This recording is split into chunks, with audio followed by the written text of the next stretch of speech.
ओम शांती. आजची तारीख आहे 24/2/2026. आज बाबा म्हणतात, गोड मुलांनो, तुम्ही आपली जीवनाची दोरी एक बाबांबरोबर बांधली आहे.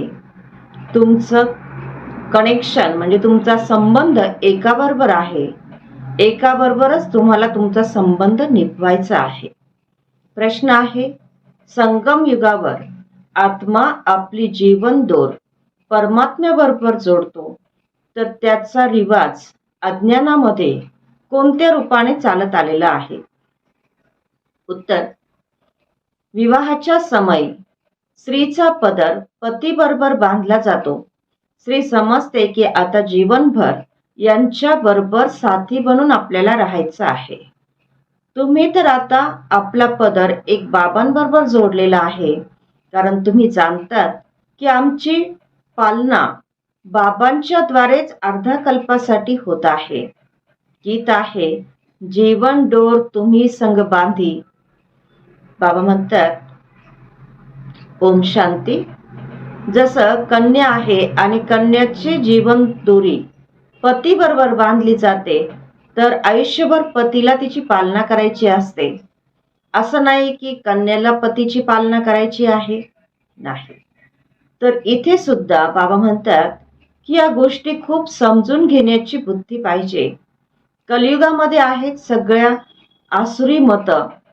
तुम्ही जाणतात की आता आपण आपली जीवनरूपी दोर एक बाबांबरोबर बांधली आहे. एकाबरोबरच कनेक्शन आहे आणि ते निभवायचं आहे, कारण त्यांच्याकडूनच आपल्याला सुख मिळणार आहे. ते आपल्याला स्वर्गाचं मालक बनवतात. तर अशा बाबांच्या श्रीमतावर चाललं पाहिजे. तर ही आहे आत्मिक दोरी.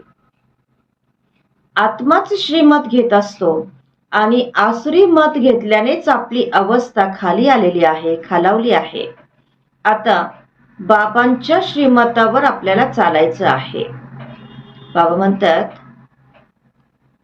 तुम्ही जाणतात की आपण आपली जीवन दोरी परमात्म्याबरोबर बांधली आहे, तर त्यांच्याकडून 21 जन्म सदा सुखाचा वारसा मिळतो. आपली जीवन डोर जी आहे ती अल्पकाळासाठी जर आपण बांधली, म्हणजे एका जन्मासाठी देहधारी बरोबर बांधली, तर आपण खालीच येत राहतो. आणि इथे बाबांबरोबर ज्या वेळेला आपण आपली जीवन दोरी बांधतो, तर त्यावेळेला इथे 21 जन्मांची गॅरंटी आहे. तर तुम्हाला किती जबरदस्त कमाई होत आहे. तर याच्यामध्ये गफलत करायची नाही, परंतु माया खूप गफलत करवते, म्हणजे चुका करवते आणि आपण बाबांना विसरतो. तर शिव बाबा जे पतित पावन आहेत, तेच या संगम युगावर येतात पतितांना पावन बनवण्यासाठी. तर तुम्ही जाणतात, दुनिया हे जाणत नाही आणि म्हणूनच म्हटलं जातं, कोटो मे को, म्हणजे कोटी कोटी आत्म्यांमध्ये थोडेसे आत्मे जाणतात आणि त्या जे थोडे आहेत त्याच्यातूनही थोडे काहीच फक्त जाणतात, परमात्मा प्राप्ती करतात. म्हणून गायन केलं जातं, कोटो मे को मे भी को. तर बाबा सांगतात की आत्म्यांची परमात्म्याबरोबर जी आता दोरी बांधली गेलेली आहे, तर याच्यामध्ये शरीराची कोणतीही गोष्ट नाही. तर भले कुठेही बसा, घरी बसून तुम्ही बाबांची आठवण करत राहा. तुमची आत्म्यांची जीवनरूपी दोरी आता बांधली गेलेली आहे. जसं पदर बांधतात ना, तर तो आहे स्थूल पदर, परंतु इथे आहे आत्म्यांचा परमात्म्याबरोबर योग, म्हणजे बुद्धिरूपी पदर परमात्मा पित्याबरोबर जोडला गेलेला आहे. शिवजयंती भारतामध्ये साजरी करतात, परंतु ते कधी आले होते हे कुणालाही माहीत नाही. श्रीकृष्ण जयंती कधी होते, राम जयंती कधी होते हे कुणी जाणत नाही. तुम्ही बच्चे सुद्धा त्रिमूर्ती शिवजयंती अक्षर लिहितात, परंतु या समयी 3 मूर्ती तर नाहीयेत. तुम्ही म्हणाल की शिव बाबा ब्रह्माच्या द्वारे सृष्टी रचतात, तर ब्रह्मा साकार मध्ये जरूर पाहिजे ना. बाकी विष्णू आणि शंकर या समय कुठे आहेत, जे तुम्ही त्रिमूर्ती म्हणतात? तर ह्या गोष्टी खूप समजण्याच्या गोष्टी आहेत. त्रिमूर्तीचा अर्थच होतो ब्रह्मा, विष्णू, शंकर. बाबा म्हणतात ब्रह्माच्या द्वारे स्थापना तर ती या समयी होते. विष्णूच्या द्वारे सतयुगामध्ये पालना होणार आहे आणि विनाशाचं कार्य ते तर अंतामध्ये होणार आहे. हा आहे आदी सनातन देवी देवता धर्म, जो भारताचा एकच धर्म आहे. बाबा म्हणतात की गीता जयंती, शिव जयंती केव्हा झाली ही कुणालाही माहीत नाही. श्रीकृष्ण आणि राधे यांच्या जन्मामध्ये 2-3 वर्षांचा फरक राहील.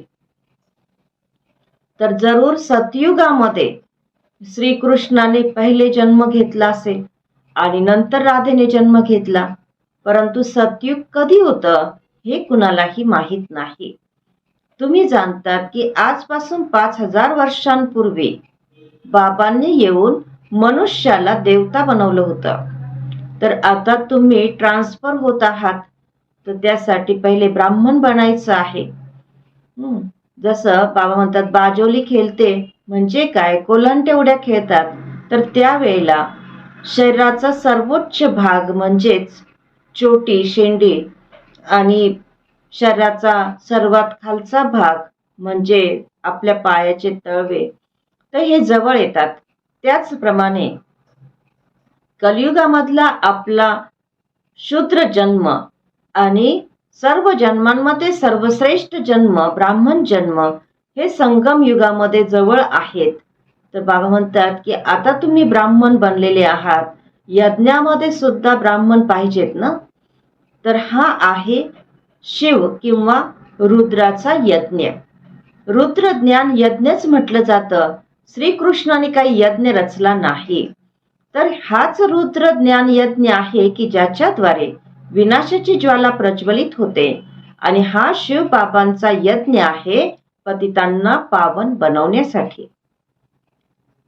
बाबा म्हणतात तुमची ही जीवनरूपी दोरी आत्म्यांची परमात्म्याबरोबर जोडलेली आहे. कशासाठी जोडली आहे, तर सदैव सुखाचा वारसा प्राप्त करण्यासाठी. तुम्ही जाणतात की बेहदच्या बाबांच्या द्वारे आम्ही हे लक्ष्मीनारायण बनत आहोत. तर बाबांनी समजावलं आहे की तुम्हीच देवी देवता धर्माचे होता, तुमचं राज्य होतं आणि नंतर एकानंतर एक जन्म घेत घेत तुम्ही क्षत्रिय धर्मामध्ये आलात. सूर्यवंशी राजाई चालली गेली आणि मग मग चंद्रवंशी आले. तुम्हाला माहित आहे की हे चक्र कशा प्रकारे फिरत असतं. इतके जन्म आपण घेतो. भगवान वाच, हे मुलांनो, तुम्ही आपल्या जन्मांना जाणत नाहीत. म्हणतात मी जाणतो. आता या या तनामध्ये 2 मूर्ती आहेत, ब्रह्माची आत्मा आणि शिव परमात्मा. तर या समयी 2 मूर्ती एकत्र आहेत, एका तनामध्ये आहेत ब्रह्मा आणि शिव. शंकराचा तर कधी पार्ट नसतो साकार दुनियेमध्ये. बाकी विष्णू सतयुगामध्ये आहेत. तर बाबा म्हणतात मायेने तुम्हाला फुल म्हणजे मूर्ख बनवलं आहे. जसं एप्रिल फुल म्हणतात ना, आणि 1 एप्रिलला सर्व एकमेकांना फसवत राहतात, मूर्ख बनवत राहतात, तसं मायेने सुद्धा आता आत्मरूपी मुलांना आम्हाला मूर्ख बनवलं होतं. तर बाबा म्हणतात की आता मी तुम्हाला लक्ष्मी नारायण समान बनवण्यासाठी आलो आहे. चित्र तर खूप चांगले आहेत की जसं एक चित्र आहे की आज आम्ही काय आहोत आणि उद्या आम्ही काय असणार आहोत. म्हणजे आज आम्ही साधारण मनुष्य आहोत आणि उद्या आम्ही देवता असणार आहोत. परंतु माया सुद्धा कमी नाहीये. माया आपला बुद्धिरूपी योग, बुद्धीचा पदर बाबांबरोबर जोडू देत नाही. एकीकडे माया ओढत राहते आपला बुद्धियोग आणि एकीकडे आपण बाबांबरोबर बुद्धियोग लावण्याचा प्रयत्न करत असतो. म्हणजे एक प्रकारे ओढाताण असते, खिचाताण असते. तर बाबा म्हणतात की मी पतित दुनिया, पतित शरीरामध्ये आलो आहे बच्चांची सेवा करण्यासाठी. तुम्हीच मला बोलवलं आहे की हे अविनाशी सर्जन या आणि आम्हाला इंजेक्शन लावा. तर आता इंजेक्शन लावत आहे. बाबा म्हणतात की तुम्ही माझ्याबरोबर योग लावा तर तुमचे पाप भस्म होतील. बाबा आहेतच 63 जन्मांचं दुःख हरण्यासाठी आणि 21 जन्मांसाठी सुख देण्यासाठी. अच्छा, गोड गोड खूप खूप वर्षांनंतर भेटलेल्या मुलांच्या प्रती मातपिता बापदादांची प्रेमपूर्वक आठवण. सुप्रभात. आत्मिक पित्याची आत्मिक मुलांना नमस्ते. आणि आम्हा आत्मिक मुलांचा आत्मिक मातपिता बापदादांना प्रेमपूर्वक आठवण, सुप्रभात आणि नमस्ते. धारणेसाठी मुख्य सारांश आहे. पहिला पॉइंट आहे आपल्या बुद्धीची आत्मिक दोरी एक बाबांबरोबर बांधायची आहे आणि एकाच्याच श्रीमतावर चालायचं आहे. दुसरा पॉइंट आहे सर्वात गोड झाड मधुर झाडाचं कलम आता लावलं जात आहे. म्हणजे आपण आता सर्वात मधुर झाड म्हणजे दैवी झाडाचं रोपटं लावत आहोत. म्हणून पहिले स्वतःला खूप खूप मधुर बनवायचं आहे आणि बाबांच्या आठवणीमध्ये राहून बाबांच्या आठवणीत तत्पर राहून आपल्याला आपले विकर्म विनाश करायचे आहेत. आजचं वरदान आहे मनन शक्तीद्वारे प्रत्येक पॉइंटचा अनुभवी बनणारे सदा शक्तिशाली मायाप्रूफ विघ्नप्रूफ भव. विश्लेषण आहे जसे शरीराच्या शक्तीसाठी पाचन शक्ती किंवा भोजन हजम करण्याची शक्ती आवश्यक आहे. ती जर असेल तरच शरीर शक्तिशाली बनू शकतं.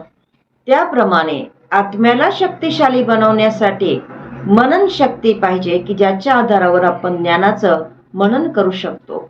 आणि मनन शक्तीद्वारे आपण अनुभवी स्वरूप होऊन जाणं हे सगळ्यात मोठी शक्ती आहे. आणि जे असं अनुभवी बनतात ते कधी धोका खाऊ शकत नाही. ते ऐकलेल्या गोष्टींवर विचलित होऊ शकत नाही आणि अनुभवी सदा संपन्न बनून राहतात. सदैव ते शक्तिशाली मायाप्रूफ विघ्नप्रूफ बनून राहतात.